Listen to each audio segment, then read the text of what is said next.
What you're seeing here is the first thing they see when they log into the app. These events are pulling directly from Happily events that you have inside of HubSpot. We're going to go ahead and select Inbound 2025 as the event that we're at, and we are going to scan a badge. You could also take a bunch of pictures with your camera and upload them in bulk later.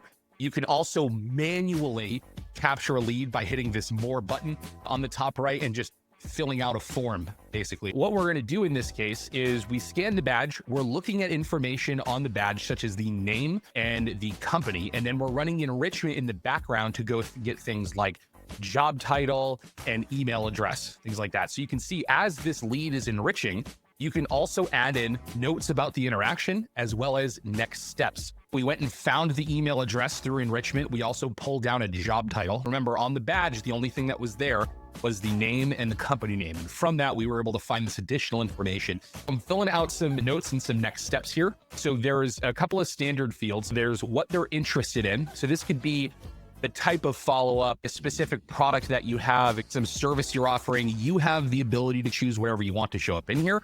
If you go into our Event Happily app, you'll notice that if you go to our lead capture settings on the left, you can choose what information is captured on this form. So there's these 4 standard ones up here: notes, next steps, interested in, and event lead type. These actually map directly, automatically to contact properties inside of HubSpot. So you can actually customize those properties in HubSpot, and then you'll see those options in here. So you can choose the order in which things show up in the form and what options are actually available. And then you can add other custom contact properties.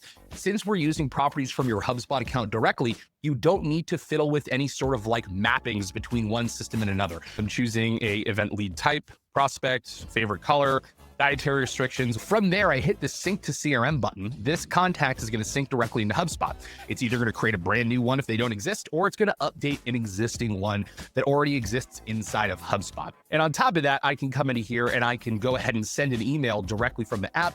It'll open up the email client on my phone, and it'll automatically generate a follow-up email using AI. It'll reference the event that we were at, anything that were in the notes of the conversations that we had, and it'll prompt them to book time on our calendar. And in this case, it is pasting in my HubSpot meeting link. But part of the onboarding that you go through as a user is you can choose whatever meeting link you want to share in here. It'll automatically drop it in to the email so they can book time with you. I'm going to come into my inbound event here. What happens like immediately is we actually go and take that contact that we created or updated, and we associate it to this event object with a label called event lead.